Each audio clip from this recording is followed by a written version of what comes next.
하나님께서 오늘 우리에게 주신 말씀, 우리 한 목소리로 함께 합독해서 말씀을 나누도록 하겠습니다. 마가복음 4장 35절부터 41절까지의 말씀입니다. 마가복음 4장 35절로 41절까지의 말씀을 우리 한 목소리로 같이 읽도록 하겠습니다. 35절부터 같이 읽겠습니다. 그날 저물 때에 제자들에게 이르시되 우리가 저편으로 건너가자 하시니 그들이 무리를 떠나 예수를 배에 계신 그대로 모시고 가매 다른 배들도 함께 하더니 큰 광풍이 일어나며 물결이 배에 부딪혀 들어와 배 가득하게 되었더라. 예수께서는 고물에서 베개를 베고 주무시더니 제자들이 깨우며 이르되 선생님이여 우리가 죽게 된 것을 돌보지 아니하시나이까 하니 예수께서 깨어 바람을 꾸짖으시며 바다더러 이르시되 잠잠하라 고요하라 하시니 바람이 그치고 아주 잔잔하여 지더라. 이에 제자들에게 이르시되 어찌하여 이렇게 무서워하느냐 너희가 어찌 믿음이 없느냐 하시니 그들이 심히 두려워하여 서로 말하되 그가 누구이기에 바람과 바다도 순종하는가 하였더라. 아멘. 많은 사람들이 별로 그렇게 좋아하지 않은 동물인데 우리 인간의 삶에 큰 유익을 주고 도움을 주는 동물이 있습니다. 어떤 동물일까요? 아마 많은 분들에게 가장 싫어하는 동물이 뭐냐고 물어보면 아마 대답이 나올 것 같은데 아마 쥐가 아닐까 생각이 됩니다. 여러분 그렇지 않습니까?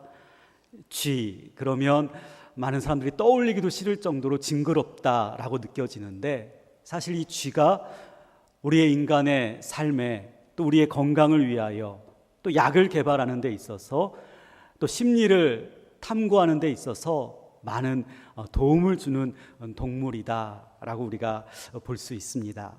미국 펜실베니아 대학에서 이 쥐를 가지고 실험을 했다고 합니다. 한번 그림을 볼까요? 징그러운 쥐가 아니고 귀여운 쥐로 한번 그림을 만들어 봤습니다. 이 대학에서 실험용 쥐 300마리를 가지고 실험을 했다고 합니다. 어떤 실험이냐면 여러분 보시는 것처럼 이 쥐 300마리를 세 그룹으로 나눴습니다. 100마리, 100마리, 100마리. 나누기 전에 300마리 모두에게 암세포를 주입을 했다고 합니다. 그리고 세 그룹으로 나눴는데 이 나눈 조건이 있습니다. 첫 번째 쥐를 보시면 머리에 뭐가 두 개가 있죠. 이게 뭔가요? 생명에 지장을 주지 않지만 강력한 전기 충격을 첫 번째 그룹 이 100마리 쥐에게 준다는 거예요. 그럼 이 전기 충격을 받은 쥐들은 깜짝 놀라겠죠. 그리고서 도망치게 됩니다. 근데 도망친 그 장소에서도 동일하게 다시 한번 전기 충격을 준다는 거죠. 이게 첫 번째 그룹 100마리의 쥐들이었습니다. 두 번째 그룹은 머리에 하나만 있죠. 동일하게 첫 번째 생명의 지장은 없지만 아주 강력한 전기 충격을 줍니다. 그러면 이 쥐들이 도망치게 되죠. 도망치고 나서는 그곳에서는 더 이상 전기 충격을 주지 않고 살아갈 수 있도록 그곳에 방치하게 된다는 거예요. 세 번째 쥐들의 머리 위에는 있었나요? 없었지요. 이 쥐들 100마리는 전기 충격을 주지 않습니다. 평안하게 잘 살아갈 수 있도록 그 공간에 방치하게 된다는 거예요. 이 세 그룹의 각각의 100마리씩의 모든 쥐들에게는 이미 암세포가 주입되어 있습니다. 이제 시간이 지나고 나서 과학자들이 이 쥐들을 해부하는 거예요. 과연 이 암이 몇 마리의 쥐들에게서 발생했나? 어느 그룹의 쥐들이 가장 많이 암에 걸렸나라고 조사를 해봤다는 겁니다. 여러분 보시기에 어떤 쥐들이 가장 많이 암에 걸렸을까요? 3번이요? 1번이요? 2번이요?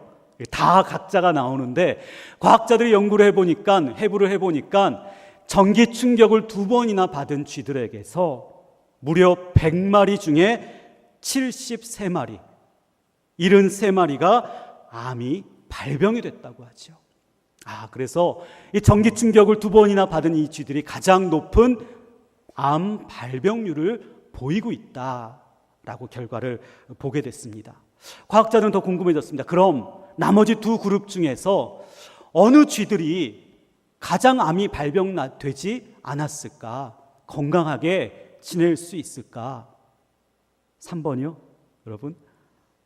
전기 충격을 한 번도 받지 않고 평안하게 방치된 쥐들, 그 쥐들은 암이 생기지 않고 건강했을 거라고 많은 사람들이 예측을 하고 해부를 해봤다고 합니다. 그런데 결과는 정반대였습니다.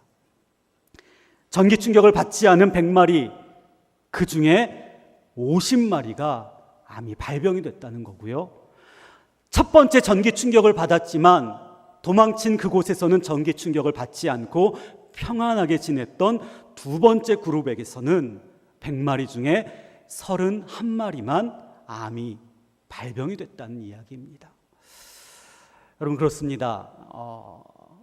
아마도 이 실험을 통해서 우리가 받고 있는 스트레스가 지속적으로 스트레스를 받게 될 경우에 그것이 우리 건강에 영향을 미치게 된다는 것, 또 반대로 스트레스가 전혀 없이 우리가 보기에 저 사람 정말 괜찮다, 평안하다, 뭐 걱정거리가 없을 것 같다 라고 여기는 그 사람의 삶도 사실 보면 건강하지 못하다는 거지요. 때로는 자극이 있지만, 고난이 있지만, 어려움이 있지만 그 한 번의 고난과 어려움을 통해 몸이 긴장하고 그 어려움에 대처하고 잘 적응해 나간다면 오히려 평안하게 지내는, 아무런 고난이 없는 사람보다도 더 건강하고 유익한 삶을 살 수 있다라는 것이 이 실험의 결과가 아닌가 생각이 됩니다. 이야기를 읽으면서 저는 신앙적으로 한번 받아들여 보았습니다. 하나님께서 우리를 믿음의 삶을 살아갈 수 있도록 우리에게 때로는 고난을 주신다는 거죠. 생각하지 못한 어려움과 역경을 주시는데 그 고난을 잘 이겨낸다면, 그리고 그 고난에 민감하게 대처하고 반응한다면 우리는 하나님께서 마련하신 또 다른 믿음의 차원으로 도약하며 나아갈 수 있는데, 오히려 그 고난이 없는 삶, 아니 그 고난에 대하여 적절하게 대처하지 못하다면 오히려 그 삶이 더욱더 힘겨워지고 더욱더 피폐해지는 것이 아닐까 묵상이 되었습니다. 우리 강북제일교회 성도님들 모두의 삶이 시간이 지나면 지날수록 변하지 않고 머물러 있는 그런 수준의 신앙의 삶이 아니라 날마다 성숙하며 성장하며 끊임없이 변화하는 그런 믿음의 삶을 살아가게 되시기를 주님의 이름으로 축복합니다. 고난이 있더라도 그 고난에 대하여 적절하게 대처하며 믿음으로 이겨내며 극복하게 될 때에 여러분들의 삶이 또 다른 차원으로 성숙해지며 성장해지며 도약해 갈 수 있는 그런 믿음의 삶이 되시기를 다시 한번 주님의 이름으로 축원드립니다. 그런 믿음에서, 그런 의미에서 오늘 말씀은 우리에게 깊은 깨달음을 주는 것 같습니다. 오늘 말씀을 보면 35절에서 주님께서 제자들에게 이렇게 말씀하십니다. 우리 35절 말씀을 같이 한번 읽어보도록 하겠습니다. 그날 저물 때에 제자들에게 이르시되 우리가 저편으로 건너가자 하시니. 오늘 말씀의 시작은 주님께서 제자들에게 저편으로 건너가자 말씀하고 계시다는 겁니다. 여러분, 저편이 어디일까요? 오늘 말씀을 보면, 그 앞절을 보면 예수님께서는 하루 종일 무리와 제자들을 가르치시고 설교를 하셨습니다. 그곳은 바로 가버나움이라고 알려진 유대인의 땅이었지요. 그런데 그 하루의 일과가 마치고 어두워지고 캄캄해지자 주님이 말씀하시는 겁니다. 이제는 우리가 바다 건너 저편으로 건너가자. 그곳은 갈릴리 바다를 건너 동남쪽에 위치한 거라사라는 곳이었습니다. 거라사는 이방인들이 살고 있었던 이방 지역이었고 낯선 사람들이 살고 있었던 지역이었습니다. 여러분 생각해 보십시오. 날이 저물었는데 어두워져 가는데 굳이 그 시간에 낯선 사람들이 살고 있는 그 거라사 저편으로 건너갈 필요가 있었을까요? 아마도 성서학자들은 주님의 이 말씀에 대하여 아마 그 당시 이 가버나움 지역에 많은 군중들이 몰려 있었기 때문에 주님이 그들을 피해서 좀 휴식을 취하고 싶어서 저편으로 사람이 없는 이방 땅으로 건너가자 하신 것이 아닐까. 또 다른 이유는 이방인 지역에도 복음을 전하고 그곳에 있는 병자들을 고치기 위하여 우리가 저편으로 건너가자 말씀하신 것이 아닐까. 성서학자들은 그렇게 이야기를 합니다. 물론 그 말도 맞는 말인 것 같습니다. 그런데 저는 이 상황이 그런 의미보다는 오히려 주님이 설정하신 상황이 아닐까 생각이 되었습니다. 다시 말하면 주님이 세팅한 또 하나의 상황이다라는 거죠. 마가복음 4장 34절로 이 가르침의 사역이 끝이 난 것이 아니라 35절 이 말씀에서도 동일하게 주님의 가르침의 사역이 이어지고 있다는 것입니다. 다시 말하면 주님은 쉬러 가시는 것이 아니라 주님은 이방 사람들에게 복음을 전하러 가는 것이 아니라 함께 있던 제자들에게 무엇인가 더 가르치시기 위하여, 아니 가르치는 것만이 아니라 그들의 수준을 한 단계 더 끌어올리기 위하여 날이 저물었지만 캄캄해졌지만 저편 바다 저편 낯선 이방인들의 땅으로 건너가자고 말씀하고 계시다라는 것입니다. 예수님과 제자들이 배를 탑니다. 그리고 배가 출항합니다. 예수님은 배에 오르시자마자 배 뒤편에서 베개를 베고 주무셨다고 성경에 기록되어 있지요.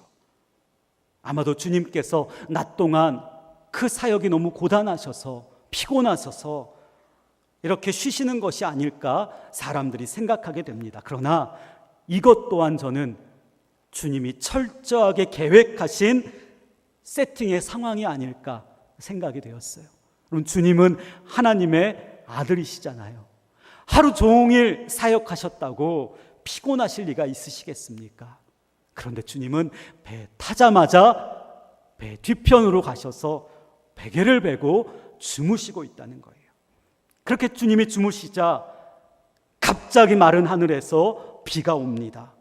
잔잔하던 바다에 파도가 치고 배가 휘청거리게 됩니다. 심지어는 바닷물이 그 배 안으로 들어오기 시작했습니다. 주님을 모시고 가는 제자들에게 그들이 전혀 생각하지 못했던 고난과 어려움이 시작되게 된 것이지요. 마치 인생을 살아가는 저와 여러분들의 인생에 알지 못하는 갑작스러운 인생의 풍랑이 몰아닥치는 것처럼 제자들에게 고난이 닥쳐오게 되었다라는 것입니다.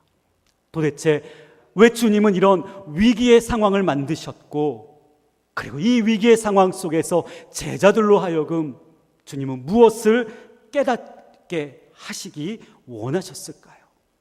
오늘 이 말씀을 곰곰이 묵상하다가 저는 유명한 화가가 그린 그림 한 편이 생각이 났습니다. 그래서 얼른 인터넷에서 이 그림을 찾아보니까 이 그림을 발견할 수 있어서 여러분들과 함께 그림을 좀 보려고 합니다. 한번 보여주시면, 이 그림의 제목이 갈릴레아 호수의 폭풍과 그리스도라는 제목의 그림입니다. 빛의 화가라고 알려진 렘브란트의 유명한 작품인데요. 아쉽게도 이제 이 작품은 더 이상 우리의 눈으로는 실물로는 직접 볼 수 없다고 하죠.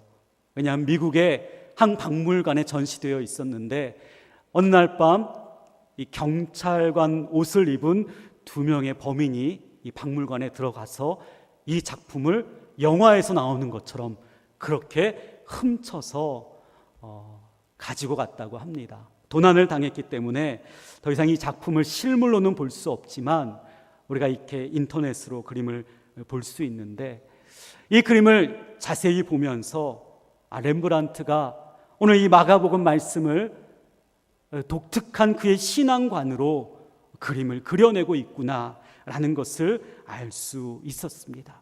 근데 이 그림을 보다 보니까 이 제자들의 모습이 저의 마음에 와닿았습니다. 제자들을 보니까, 그 배에 타고 있었던 제자들의 모습을 보니까 크게 세 가지 부류의 제자들의 모습으로 분류가 되더라고요. 그리고 그 제자들의 모습을 보다 보니까 이것이 인생의 갑작스러운 어려움을 만났을 때 나의 모습이었구나, 이것이 저와 여러분들의 모습이었구나 묵상을 하게 되었던 것이었습니다. 어떤 모습일까? 첫 번째 그림 한번 보도록 하겠습니다. 그 그림을 자세히 보다 보면 이런 제자의 모습이 나옵니다. 여러분 알아보시겠어요? 한 제자가, 빨간색 상의를 입은 제자가 주님 옆에서 배 난간에 몸을 기대고 바다를 향하여 머리를 내밀고 있죠. 왜 그러고 있을까요? 파도가 치고 풍랑이 일어서 배가 요동을 치자 제자 중에 어떤 무리는 그 배의 흔들림을 견디지 못하고 심하게 배멀미를 하면서 괴로워하고 있었다라는 것입니다. 그래요, 여러분, 우리 인생에 풍랑이 일 때 이 제자의 모습이 저와 여러분들의 모습이지 않습니까?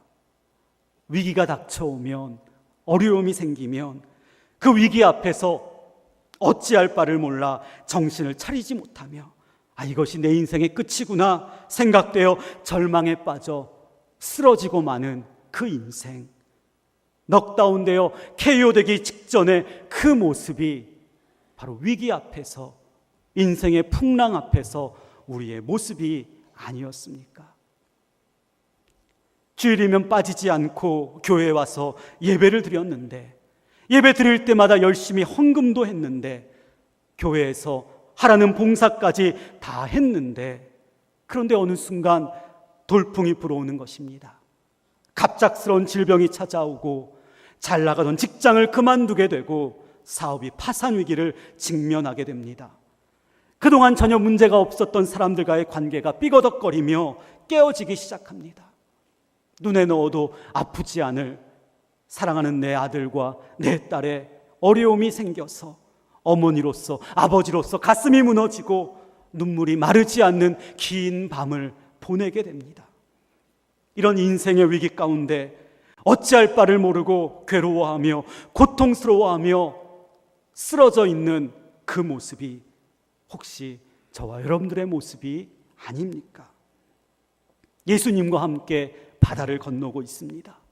예수님을 늘 모시고 살아가고 있습니까? 당연히 그 인생길이 탄탄대로와도 같이 활짝 열려야 하는데, 여러분, 현실은 그렇지 않다는 것입니다. 그러다 보니 마음에 무서움이 찾아옵니다. 두려움이 가득하게 됩니다. 절망감에 사로잡혀서 죽겠다고 쓰러져서 아무것도 할 수 없는 그 인생. 여러분, 그러나 주님은 그런 인생을 원하시지 않는다는 것, 여러분들 기억하시게 되기를 바랍니다. 이것이 바로 첫 번째 제자의 모습이었고, 두 번째 제자의 모습, 다음 그림을 통하여 우리가 확인해 볼 수 있죠. 여러분, 이 제자 무엇을 하고 있는 것 같습니까? 바람이 불고 돛이 흔들리자 돛으로 올라가서 돛을 잡아당기고 있습니다. 배가 흔들리지 않도록, 배가 옳은 방향으로 갈 수 있도록 이 배에 탄 어떤 무리의 제자들은 이 배를 온전하게 목적지까지 가게 하기 위하여 배를 유지하려고 애쓰고 있다라는 것이죠. 여러분, 당연하죠. 주님의 제자들 가운데는 뱃사람들이 있었습니다. 이런 상황이 닥쳐오면 어떻게 해야 하는지 그들은 너무나 잘 알고 있었습니다. 그런데 여러분, 이런 제자들의 모습이 바로 우리의 모습이지 않았습니까? 인생의 풍랑이 닥쳐오면 그 풍랑 속에서 내 힘으로 이겨낼 수 있다고, 내 자신의 힘으로 헤쳐나가려고 몸부림치는 그 모습이 바로 이런 제자들의 모습이 아닙니까? 많은 그리스도인들 중에서도 어려움을 만날 때에 이런 생각을 많이 한다고 합니다. 까짓것 웬만하면 내가 스스로 해결해야지. 그런데 일이 더 풀리지 않습니다. 아니, 일이 더 복잡해지고 일이 더 안 됩니다. 그런데도 혼자 속으로 이렇게 생각하죠. 그래도 내가 이 가정의 가장인데, 내가 남자인데, 내가 남편인데, 내가 아내인데, 내가 자녀들이 있는 부모인데, 그래도 내가 이 일을 감당해야지. 그렇게 말하면서 더욱더 깊은 풍랑 속으로 빠져들어 간다는 거죠. 여러분, 이 모습은 주님이 원하시는 모습이 아니라는 거죠. 다시 말하면 주님과 한 배에 타고 있으면서도, 주님과 함께 있으면서도 주님이 아무 일도 하지 못하도록 주님을 주무시게만 하는 그런 어리석은 모습이 바로 이런 제자의 모습이다라는 것입니다. 여러분, 우리가 힘이 있습니까? 여러분, 우리가 능력이 있습니까? 우리가 얼마나 연약한 존재입니까? 창세기 14장을 보면 아브라함의 이야기가 나옵니다. 아브라함의 조카 롯을 그돌라오멜 그 연합군이 잡아가게 되지요. 그래서 아브라함은 자신이 길러온 가신들을 데리고 그 강력한 연합군을 상대로 싸우게 됩니다. 누가 봐도 전쟁이 되지 않을 것 같았는데 그 전쟁에서 아브라함은 큰 승리를 거두게 됩니다. 승리할 뿐만 아니라 조카 롯도 되찾아오게 되고 그가 빼앗겼던 모든 재물까지도 빼앗아 오게 됩니다. 그리고 돌아오는 길에 살렘 왕 멜기세덱을 만나 그에게 축복의 기도까지 받았습니다. 전쟁에서 승리했고 빼앗겼던 모든 것들을 되찾았고 축복의 기도까지도 받았습니다. 그런데 창세기 14장이 끝나고 15장이 시작되면 하나님께서 아브라함을 찾아오셔서 이렇게 말씀하십니다. 우리 창세기 15장 1절 말씀 우리 자막으로 같이 한번 읽어보도록 하겠습니다. 시작. 이후에 여호와의 말씀이 환상 중에 아브라함에게 임하여 이르시되 아브라함아 두려워하지 말라. 나는 내 방패요 너의 지극히 큰 상급이라. 그럼 보십시오. 대승을 거뒀습니다. 축복까지 받았습니다. 두려울 것이 없었던 아브라함이었는데 그가 자신의 연약한 모습, 자신의 부족한 모습을 보는 순간 한순간 그 모든 것이 깨어지고 극심한 두려움에 사로잡히게 되었죠. 그때 주님이 찾아오셔서, 하나님이 찾아오셔서 아브라함아 두려워하지 말라. 내가 너의 방패가 되어줄 것이다 말씀하고 있다는 것입니다. 여러분, 그렇습니다. 우리가 능력이 있는 것 같지만, 우리가 힘이 있는 것 같지만 우리의 연약함으로 인하여 두려움에 사로잡히게 되고 그것이 우리의 모습일 수밖에 없다는 것입니다. 그런 우리의 모습이, 그런 우리의 힘으로 어떻게 문제를 해결하고 인생의 풍랑을 헤쳐나갈 수 있겠습니까? 주님 오늘 말씀에서 너희가 어찌하여 이렇게 무서워하느냐 제자들에게 말씀하고 있는 것입니다. 배를 원래 상태로 되돌리기 위하여 애쓰고 노력하는 그 제자들의 모습에서도 떠나지 않는 것이 있었으니 그것이 바로 무서움이었고 두려움이었다는 것입니다. 이렇게 애를 써도 아무런 소용이 없고 이렇게 노력을 해도 배가 물에 가라앉아 우리가 여기서 죽게 되면 어쩌나 하는 그 두려움이 제자들을 사로잡고 있었다라는 것입니다.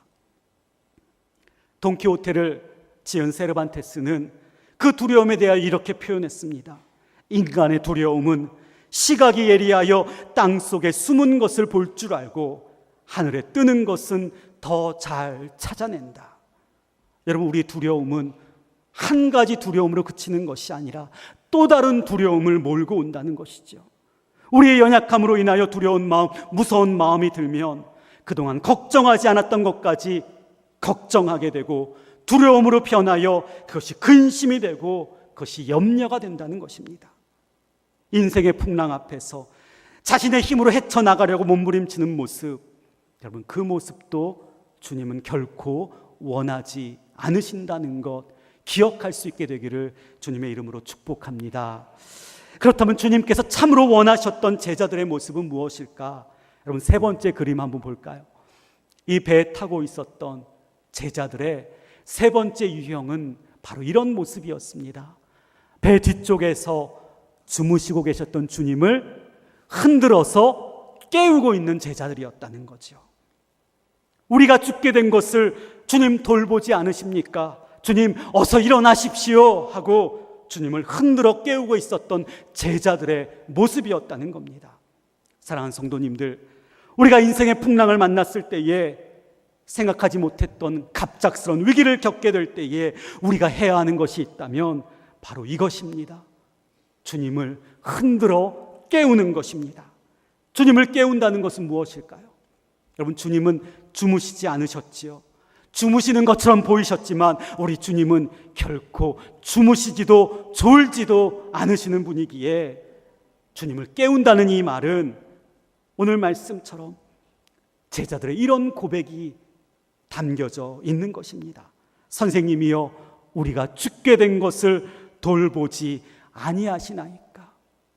주님을 깨운다는 것은 제자들이 처한 상황, 지금 물에 빠져 죽게 된 상황, 그 상황을 있는 그대로 주님께 아뢰는 것, 주님께 찾아가 주님께 기도하는 것, 주님께 부르짖는 것, 그것이 바로 주님을 깨운다라는 말씀인 것입니다. 여러분, 주님 앞에 나아가 여러분들의 있는 모습 그대로 날마다 고백하고 있으십니까? 신앙 연수가 깊어지면 깊어질수록 우리가 주님 앞에 나의 연약한 모습을 고백하는 것이 참 쉽지 않은 것 같습니다. 더군다나 직분자일수록 집사이고 권사이고 장로이고 목사이고 이러면 주님 앞에 나아가 연약한 모습을 아뢰는 것이 더욱더 힘들어지는 것 같습니다. 그런데 주님은 원하신다는 거죠. 있는 모습 그대로 아뢰는 것, 주님을 흔들어 깨우는 것. 그래서 이런 고백을 주님 앞에 드리기를 원하신다는 겁니다. 주님, 저 지금 두렵습니다. 주님, 저 지금 외롭습니다. 당장 죽을 것만 같습니다. 고통스럽고 힘이 들어서 내 힘으로 설 힘조차 없습니다. 주님이 내 삶에 간섭하여 주십시오. 제 인생을 이끌어 주셔서 내가 어디를 가든지 주님이 인도하여 주시고 내 마음, 그 어느 누구도 위로해 줄 수 없는 내 마음을 주님이 위로해 주십시오 라고 주님 앞에 기도하는 그 모습, 그것이 바로 우리의 모습이어야 한다는 것입니다. 그렇게 주님을 깨웠더니 주님이 눈을 뜨십니다. 그리고 바람을 꾸짖으시고 바다더러 잠잠하라, 고요하라 말씀하십니다. 그제야 바람이 그치고 바다가 잔잔해집니다. 그리고 주님께서 제자들을 보시고 말씀하시는 것이 40절입니다. 우리 40절 같이 한번 읽어보도록 하겠습니다. 이에 제자들에게 이르시되 어찌하여 이렇게 무서워하느냐, 너희가 어찌 믿음이 없느냐 하시니.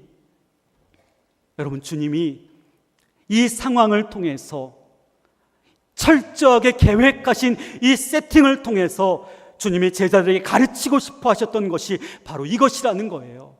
두려움이 아니라, 무서움이 아니라 바로 믿음이라는 겁니다. 갈릴리 바다에서의 풍랑을 통해서 제자들의 신앙이 새로운 차원으로 올라서기를 원하셨는데 그 차원이 바로 믿음으로 나아가는 차원이라는 것입니다. 풍랑 앞에서도, 인생의 위기 앞에서도 무서워하지 않고 두려워하지 않고 믿음을 가질 수 있는 것, 그것을 주님이 원하셨기에 이 풍랑을 그들에게 허락하셨다는 것입니다. 그렇다면 오늘 이 제자들이 가졌던 믿음은 무엇일까요? 마지막 말씀 41절 말씀 같이 한번 읽어보도록 하겠습니다. 그들이 심히 두려워하여 서로 말하되 그가 누구이기에 바람과 바다도 순종하는가 하였더라. 그래요. 여러분, 제자들이 가졌던 믿음이 무엇입니까? 심히 두려워했다는 거예요. 다시 말하면 제자들은 두려워할 줄 아는 믿음을 가졌다는 거죠. 여러분, 누구를 두려워했습니까? 풍랑을 두려워했습니까? 바다를 두려워했습니까? 바람을 두려워했습니까? 아닙니다. 그들이 두려워했던 것은 예수 그리스도, 살아계신 하나님을 두려워했다는 것입니다. 여러분, 이것이 바로 하나님께서 저와 여러분들에게 원하시는 것입니다. 다시 말하면 우리가 하나님을 경외하는 것, 이것이 바로 우리 신앙의 근본이 되어야 한다는 것입니다. 사람을 두려워하는 것이 아닙니다. 환경이 두려운 것이 아닙니다. 우리가 두려워할 분은 오직 하나님 한 분밖에 없다고 고백할 수 있어야 한다는 것입니다. 하나님을 경외함으로 지금 내 인생에 불어닥치는 인생의 풍랑도 무서워하지 않겠다고, 하나님을 경외함으로 앞으로 내 인생에 불어닥칠 그 어떠한 삶의 위기도 두려워하지 않겠다고 선포하는 것, 여러분, 그것이 바로 우리의 믿음이 되어야 한다는 것입니다. 여러분, 인생이 어떠십니까? 아직도 여러분들의 인생 가운데 끝나지 않은 인생의 풍랑이 있으십니까? 우리가 살다 보면 예상하지 못한 비바람을 만나게 될 때도 있는데, 여러분, 그때마다 어떤 믿음의 모습을 보이시겠습니까? 바라기는 저와 여러분들 모두가 인생의 풍랑 속에서도 주님께 더 가까이 나아가게 되기를 바랍니다. 주님께 더 가까이 나아갈 때에 주님을 흔들어 깨울 수 있는 저와 여러분들 되시기를 축복합니다. 주님, 지금 내 상황과 내 처지 주님이 아시지요. 주님이 일어나셔서 내 인생에 들어와 주시고 내 가정과 내 자녀의 삶에 깊숙이 개입하여 주셔서 나를 도와주시고 나를 살려주시고 소망과 희망을 주시는 주님의 은혜를 체험케 하여 주옵소서. 그렇게 주님께 기도함으로써 저와 여러분들의 신앙이 풍랑을 두려워하는 것이 아니라, 비바람을 무서워하는 것이 아니라, 모든 것 주관하시고 섭리하시는 대로 이끌어 가시는 여호와 하나님 그분만을 경외하며 이 땅의 인생을 믿음으로 살아가는 여러분들 되시기를 주님의 이름으로 축복합니다. 우리 하나님은 결코 침묵하지 않으실 것입니다. 우리가 경외하는 하나님은 반드시 우리의 삶에 개입하여 주셔서 이 바람을 그치게 하시고 이 바다를 잔잔하게 하여 주실 것이며, 우리로 하여금 주님과 함께 동행하는 멋진 승리의 삶을 살게 하여 주실 줄 믿습니다. 이 한 주간도 어떤 두려움에서 벗어나 믿음으로 더 나아갈 수 있는, 더 높은 신앙의 차원으로 올라설 수 있는 저와 여러분들 모두가 되시기를 주님의 이름으로 축원드립니다. 기도하겠습니다. 하나님 아버지, 감사합니다. 우리 인생의 풍랑이 불고 파도가 칠 때마다 내 삶 전체가 흔들리고 내 가정에 어려움이 생기고 내 자녀들에게 걱정거리가 생깁니다.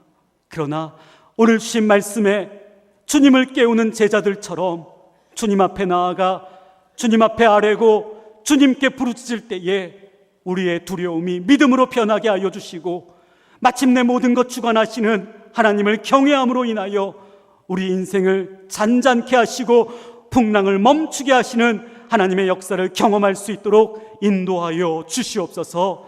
두려움에서 믿음으로 우리의 삶을 이끌어 주시는 예수 그리스도의 이름으로 기도드리옵나이다. 아멘.